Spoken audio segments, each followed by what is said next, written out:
UN انسانی حقوق commission نے یوکرین کے شہر ایزیم میں ملی ممکنہ اجتماعی قبر پر تشویش کا اظہار کیا۔ کمیشن کے ترجمان تھروسیل کا کہنا ہے کہ اس کی جانچ کی جائے گی۔ واضح رہے کہ بوجا کے بعد ایزیم شہر میں اجتماعی قبر ملی ہے۔ اس شہر کو یوکرینی فوج نے روسی فوجیوں سے دوبارہ حاصل کیا ہے۔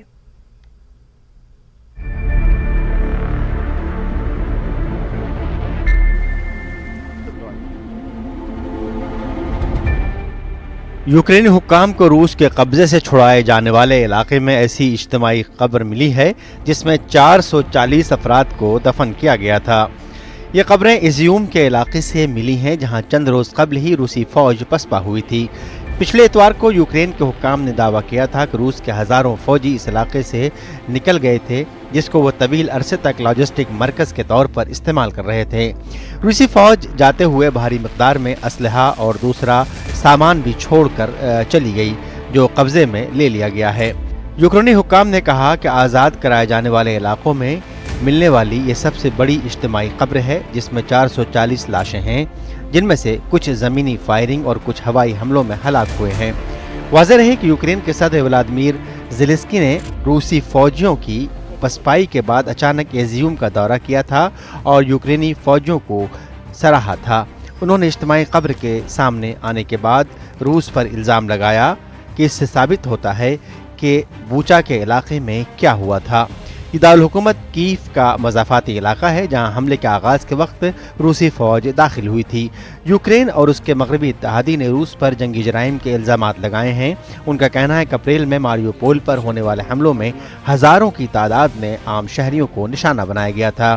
جمعہ کو اقوام متحدہ کے انسانی حقوق کے دفتر نے کہا ہے کہ یوکرین کے شہر ایزیوم کے قریب ممکنہ اجتماعی قبروں کی اطلاعات حیران کن ہیں اور یوکرین میں UN کی ٹیم اس جگہ کا دورہ کرے گی۔ UN انسانی حقوق کمیشن کی ترجمان تھروسیل نے جنیوا میں اقوام متحدہ کو باقاعدہ بریفنگ میں یہ جانکاری دی۔ We will be looking to see whether they were military personnel or civilians, and also whether they were killed, whether they died in hostilities or indeed died from natural causes exacerbated by the lack of medical aid. As you may recall, that was something that came up quite a lot during the fighting, the siege of Mariupol. That there were these reports of collective graves, and it was really a case of looking at whether people had been killed or in some cases people had actually died of natural causes because they weren't able to get medical treatment and they had indeed been buried in collective graves. یوکرینی صدر Zelensky کا موقف ہے کہ ہتھیار کسی بھی صورت میں نہیں ڈالے جائیں گے، جبکہ دوسری جانب روسی صدر ولادیمیر پوتین کا کہنا ہے کہ کامیابی حاصل ہونے تک جنگ جاری رہے گی۔ روس کی فوج نے گزشتہ ہفتے یوکرین کی ایک شاندار جوابی کارروائی کے درمیان ایزیوم اور خارکیو کے علاقے کے دیگر حصوں کو چھوڑ دیا۔